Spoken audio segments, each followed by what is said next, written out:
प्रधान पीठों पर ब्रह्म विष्णु महेश्वराभ्याम नमः महाकाली महालक्ष्मी सरस्वतीभ्यो नमः वसुधान देवताभ्यो नमः कोशमातृकाभ्यां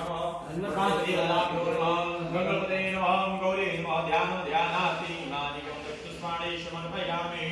लेके सभी देवता पर चढ़ा दिया बात निकल करना सही है शुरू करिए सारा विद्या सब जगह चढ़ाए ओम गणेश अंबिकाभ्यां नमः प्रणाम देवताभ्यो नमः ऐसे नियम